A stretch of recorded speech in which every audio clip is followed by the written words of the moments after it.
All right, and we're back at Retention Retox Retreat. We are joined by Ramiro Gomez, and he is the co-founder of Alpaka. Thank you, Ramiro, so much for joining us today and carving out some time. Really appreciate it. Looking forward to getting to know you, to learning a bit more about the brand. But welcome. How are you today? Pleasure, JJ. Thank you. I'm great. Yeah, it's great to be here at Retox and here with Tapcart. Awesome. Well, thanks again so much. Appreciate it. I know that we've got a busy day of restful, mindful activities planned, and want to get you out to those as soon as we can. But would love to learn a little bit about your background, about the great brand that you've created, and how you're taking it to market over the next 30 minutes or so.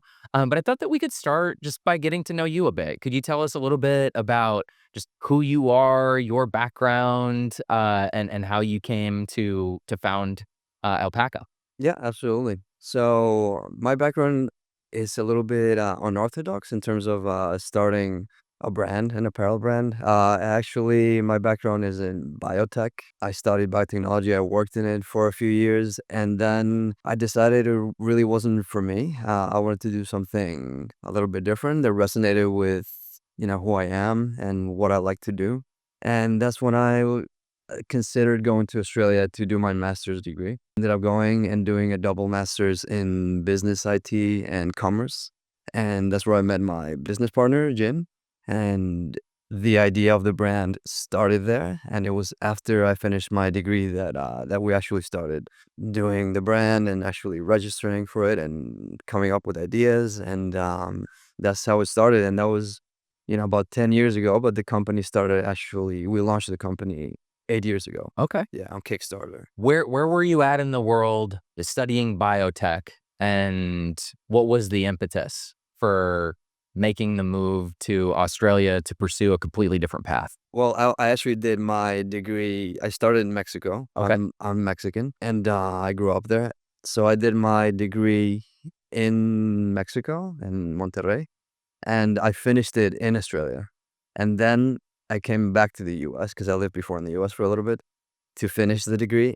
And I worked here for a few years, 3 years. And that was when I got kind of knew what the industry was and where I was going. And I wasn't very happy with that. So I was trying to find a different path for myself. And the master's degree was kind of the right way for me to separate and go in a different direction. And that's why I went back to Australia because I'd already been here before. So you followed your passion and purpose into commerce and rounded out with a really relevant degree and met your co-founder. It sounds like down under as well. Can you tell us a little bit about that? Yeah, yeah, absolutely. So I moved to Melbourne, Australia, and I think it was the second year, or I think it was 2.5 years the degree, and sometime during the second year, Jen came into one of those classes, and we both had the idea or like the drive to do something, as in like our own business, something for ourselves. We both loved gear. Jen is a massive nerd in terms of bags. He had like, I think at that time he had like 300 bags or something crazy like that. And for me, I love gear. I love traveling as well. So we kind of try to merge both of them together and came up with the idea of a bag brand. At that time, the industry was way different because when the idea started, it was 2014. So all these new brands that you see, they were either getting started or not even existing in the space.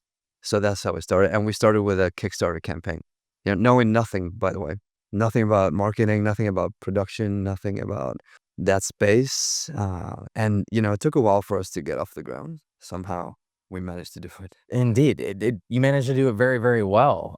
Super successful brand, very widely known. I think just a fantastic business that you've built. And I'd love to get into a little, more detail and mechanics on some of the things that are happening present day. But can you tell us a little bit about your growth journey from those early founding days, 2014, through maybe the early 2020 onset of the pandemic? Like, what was kind of the growth journey of the company up into that stage? Yeah, yeah, that's a good question because after 2020, it was a different story. So from 2014, it was really just an idea, but I guess 2015 is when we really started kind of knowing what we're gonna do.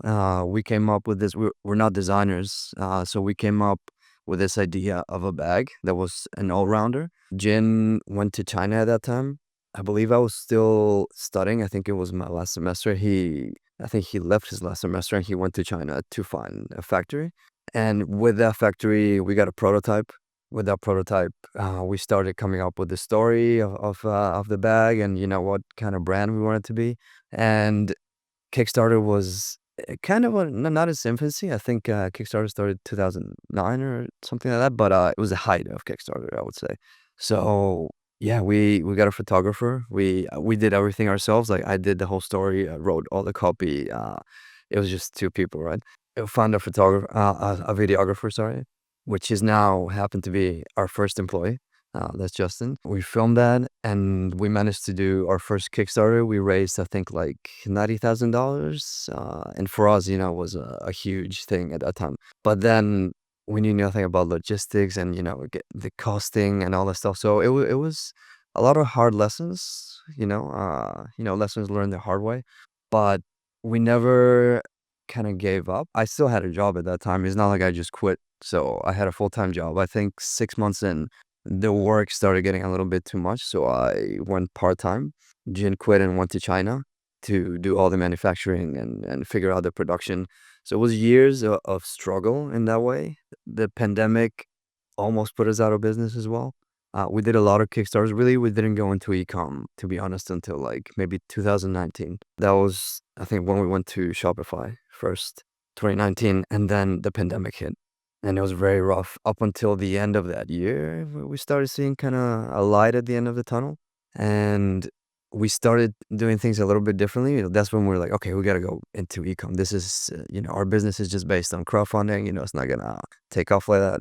We got a designer at that stage that kind of changed the trajectory of the brand because we started creating more products. Now we started launching things on the website instead of just, crowdfunding.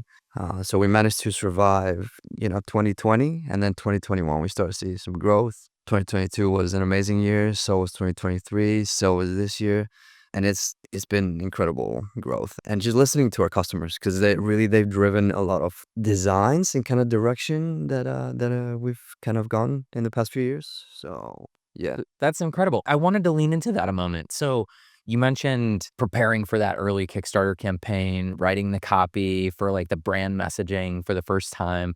I'm curious to hear a little bit about that. Like, what did you want the brand to be and to stand for, and what was the identity and the purpose? And I think that as is the case with all great brands, they become a part of the consumers that they serve and vice versa. It sounds like your consumers have really become a part of your brand and started to put their fingerprints on it as well as it's grown and evolved through the years.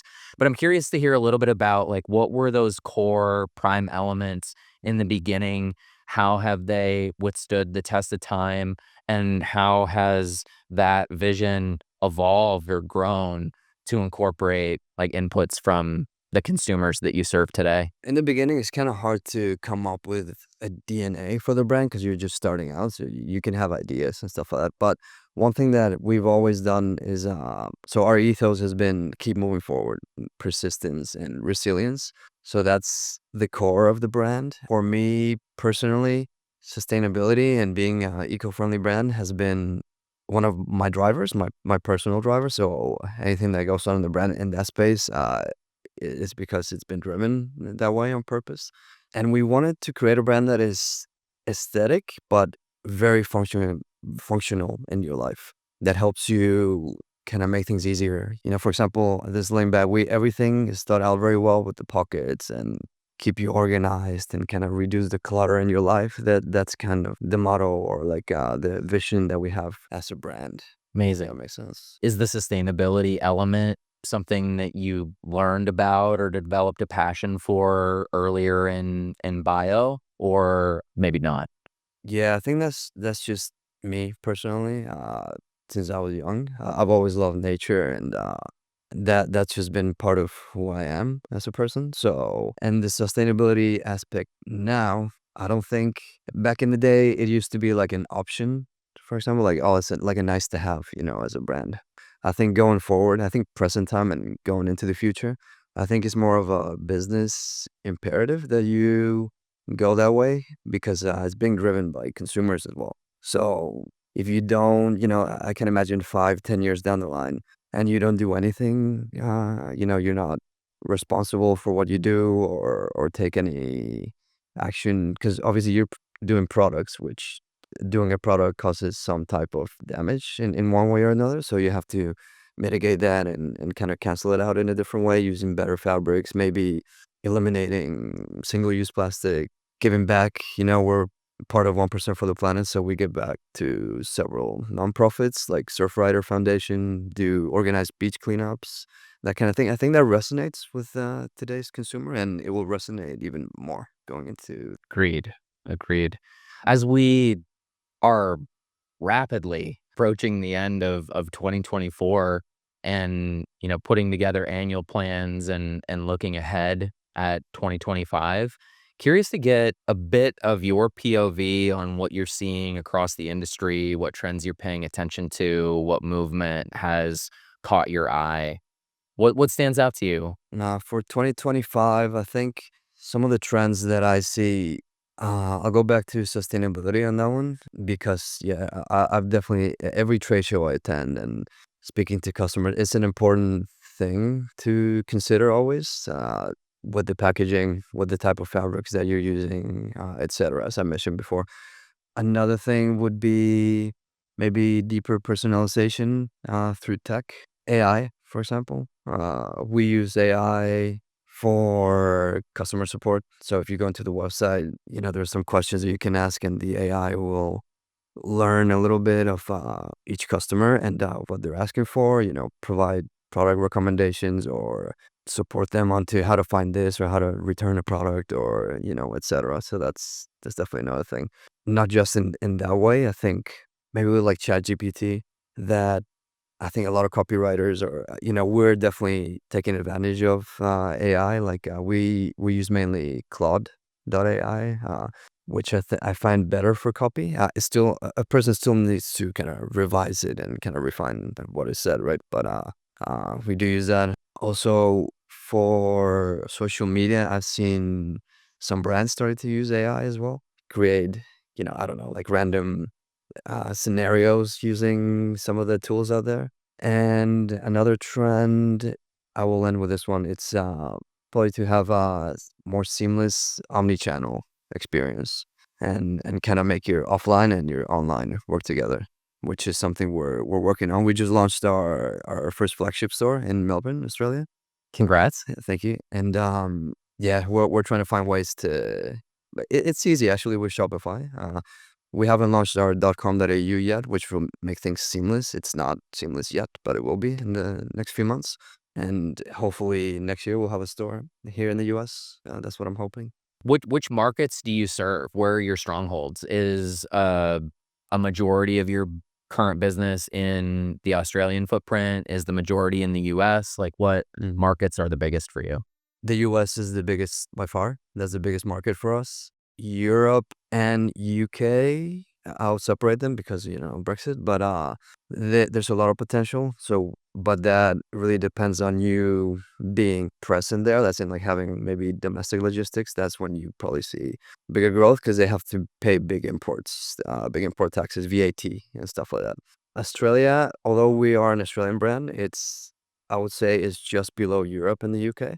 But it's still because we're Australian, we have the store there. We think so. We wanna, Brand roots. yeah, we want to serve the Australian customers there. You talked a little bit about personalization and AI a moment ago. How are the consumers that you're serving being impacted, I guess, by what that you've put together on the brand side? hmm Yeah, for on the personalization side of things for the customer, I would say there's two things. One is AI, which is what I talked about a little bit before, which is when a customer visits, you might have, well, there's one thing. One thing is the chatbot, which learns you, kind of what you're asking it, what you're looking for.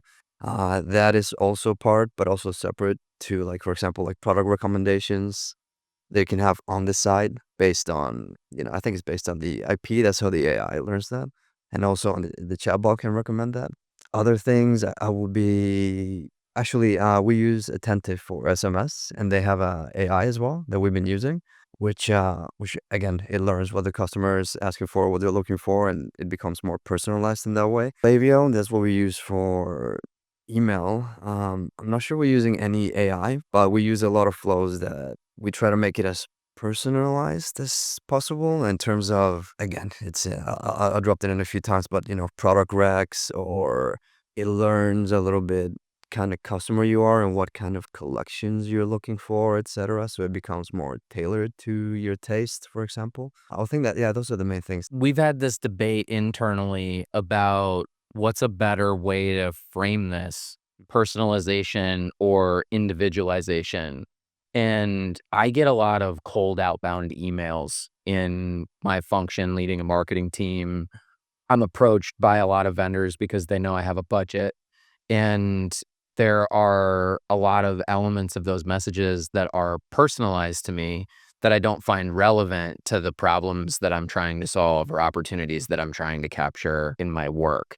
So while personalized, I don't find it to be very effective. It's not individualized in that context around what I'm needing or seeking. What do you find are like the elements of personalization or individualization that consumers do respond to, that do make a difference, that move the needle for them? You'd mentioned product recommendations a number of times, so that seems like one that resonates and is relevant. Is there anything else that you've found that is, more or less resonant, personalization signals that matter a lot or that matter very little? Yeah, I would say probably segmentation is a good one, because you can segment when you segment customers, then you put them in a different box. For example, I've been subscribed to some brands as well, and I'm getting women's apparel, for example, because they're not as segmented. Or you know, if you haven't visited in the last 30 days, or you haven't, visited this site or this product or that. That's how you can start segmenting in a better way and start. It becomes a bit of work, but once you have that done, I think it becomes more relevant to the customer. Apart from the personalization that I spoke about before, when those are segmented, I think the customer can feel more like that marketing is for them specifically, rather than just a little bit more generic in the way that I said before. Agreed. What role do you anticipate mobile playing in your commerce strategy for 2025? Mobile's been big for us. Well, not just going into the future, but this year and the past couple of years, I would say.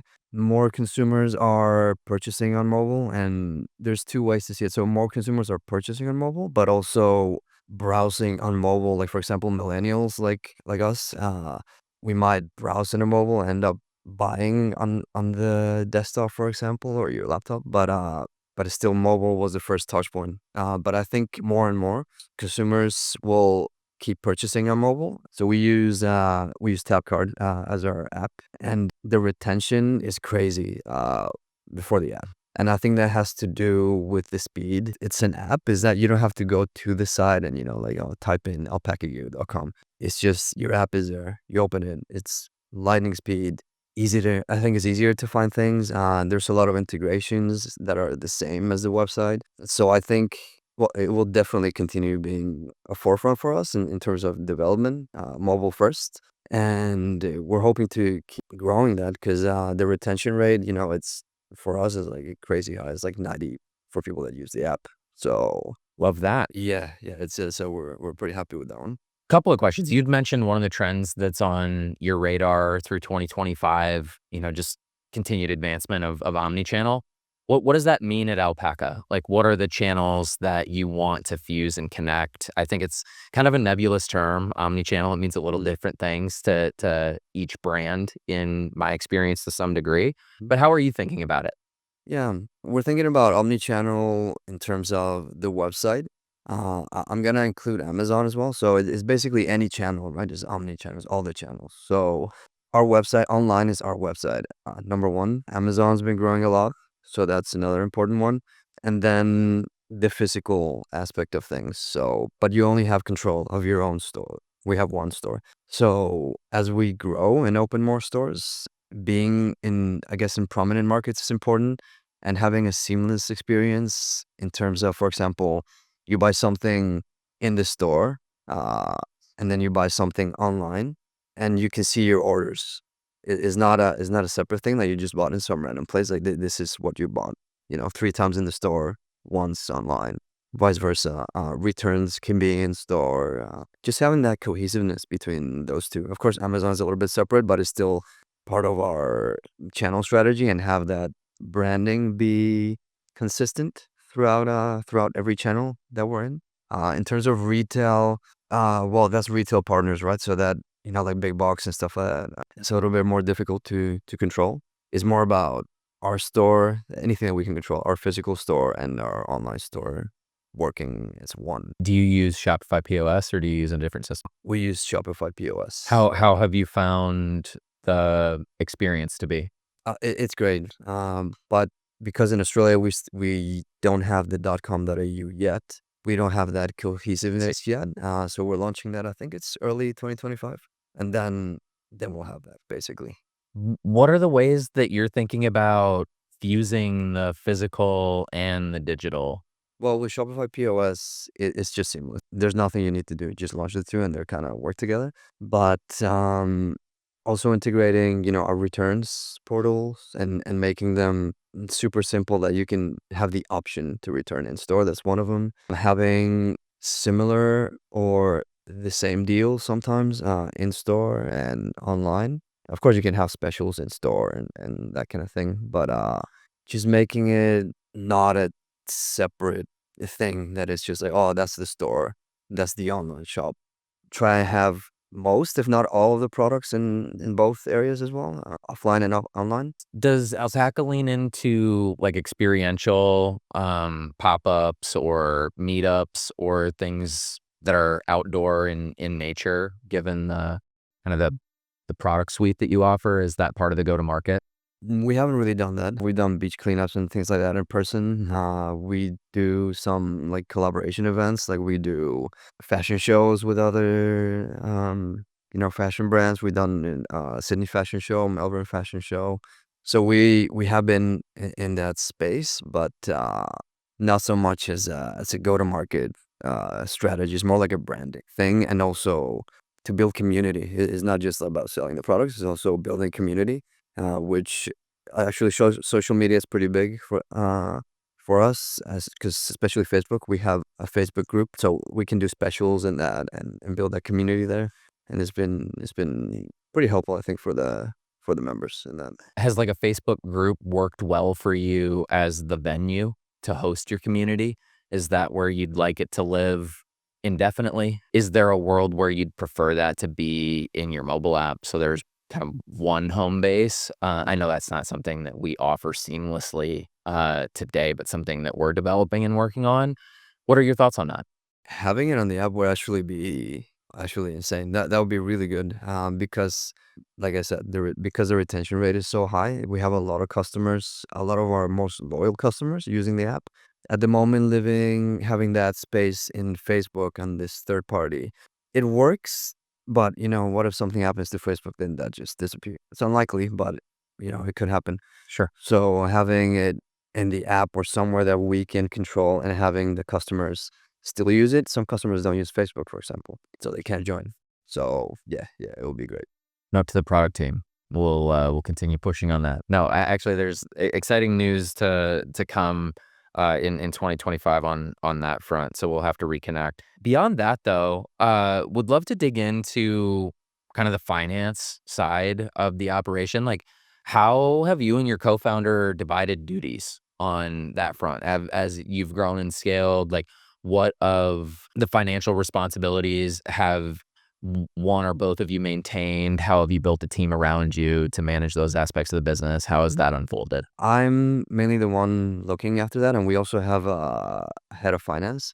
that helps with all of that, all of the payments and all of that kind of thing, all the invoices, cash flow planning. Weekly we have calls and kind of find out or figure out what's coming in terms of payments, what we need to do to have a healthy cash flow.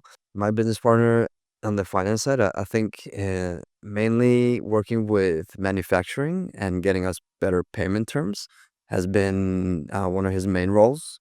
So we can have so that improves cash flow, right? If you have 60-day, 90-day payment terms with the factories, then you can plan better. You can plan more launches. You can do Black Friday or sales or anything better because you order now and you don't have to pay until, 60, 90 days after delivery.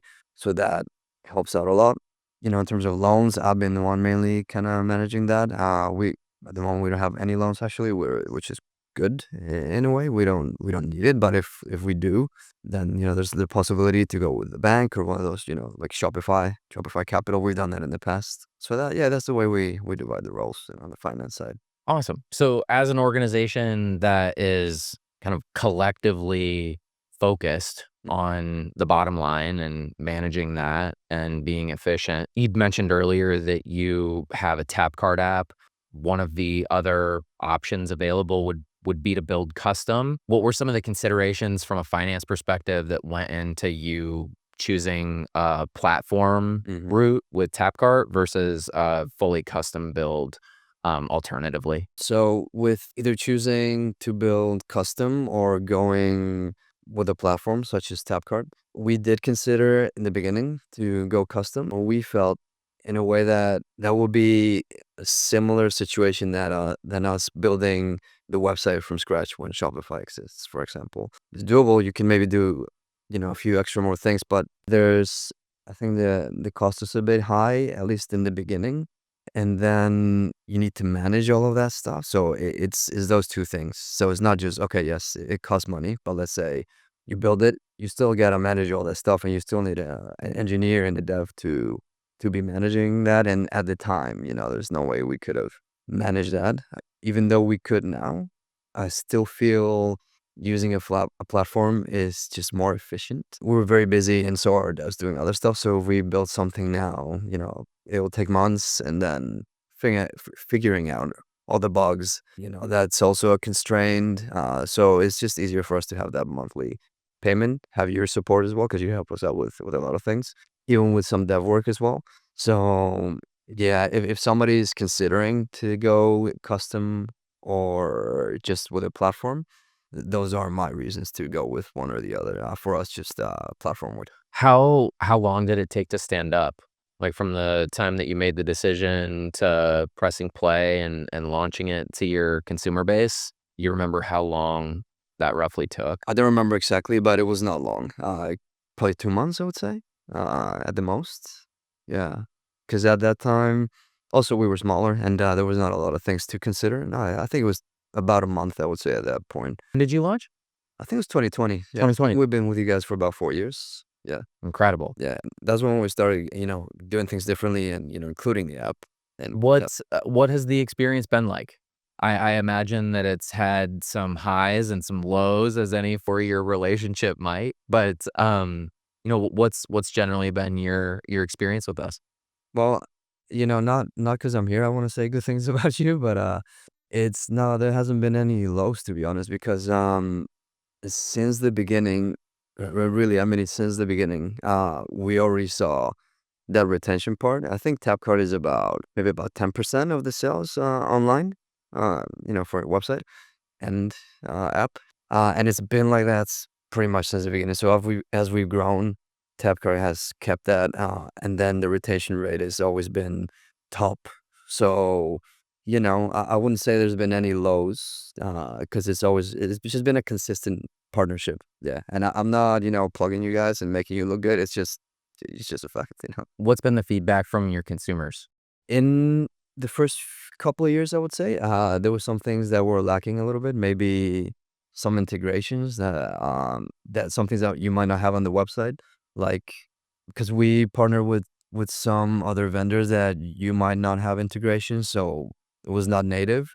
We still have some of that stuff now, but not, yeah, it's minimal. I think back in the day you didn't have like wish lists or something like that, if I remember correctly, or something, the small things missing here and there. But that's a different case now that we don't really get any like feedback, like negative, like oh, this is missing, or but we know obviously we talk to you guys and we give you feedback on what we need, what type of integrations that we're looking for, and hopefully most of them. I think most of them, if not all of them, are coming early 2025. And there's some other platform enhancements that you can expect as well in 2025 that will give you and other vendors more surface area to build integrations more flexibly. So we're excited about that. You had mentioned earlier that the retention rate has been really high, like 90% or thereabouts, or consumers that are on the app. We often hear the question, well, aren't my best customers the ones that are most likely to download an app? Wouldn't we expect that the retention rates for those folks are going to be higher? Wouldn't we expect that the conversion rates for those folks are going to be higher? Wouldn't we expect that the average order values for those folks are going to be higher? Is this incremental, or am I just moving customers from one place to another? What are your thoughts? What's been your experience on that? And is that a question that you've wrestled with? That's a fair question, because then, yeah, you would expect your best customers to be your best customers, right? But the number, so we segment on the website, and then we have, our VIPs and, by levels. And you see the number of users that we have in Tapcart, which is higher than those ones. So it's not just, I feel like it creates better relationships with us because I'm assuming because the app is on your phone and it's just easier to access. And then you get push notifications. It's just easier to just go and make a purchase in there, or save something for later than having to go through the website. Because yes, AOV is higher in the app and all that stuff. I feel like if we remove the app, we'll definitely get a lot of pushback, and because we got a lot of people used to it and using the app, and almost the app exclusively, right? So yeah, going backwards, I don't think would be the best idea. Yeah, no, that's really interesting. Like, as you think about the relationship aspect and, like, the closeness or the proximity that people have with their phone is special, it's unique, and being able to knock on their door or tap them on the shoulder that way gives you greater access as a brand than you'd otherwise have. Mhm. How do you leverage that? Like, what are the tactics or the strategies that the team likes to lean into to take advantage of that access? Yeah, some of the tactics we use on our app are, so we send a couple of pushes a week, and that keeps customers, top of mind and kind of engaged with the brand. We do app specific, either drops, or it could be buy one get one, or a deal, just a special deal just in the app, just to get more people in the app, but also to keep people engaged in the app as well. So it kind of makes you feel a little bit more special that you're on the app, because not everyone is getting that deal. If you don't have the app, you're gonna miss out on that. So I think most customers, at least the ones that know us, are aware of that. Are there any, like, I wanna push the envelope with this new kind of experience concepts that you've thought about and wanted to push out on the app, but you couldn't because it's limiting in some way? I would go, for example, with being able to have a, s- a section. Well, there's two things. One of them is being able to segment customers. That's one of the things that is missing, that we want to send to the people that have purchased for the last 30 days and viewed this product or something. That is at the moment not possible. So that's one of the things.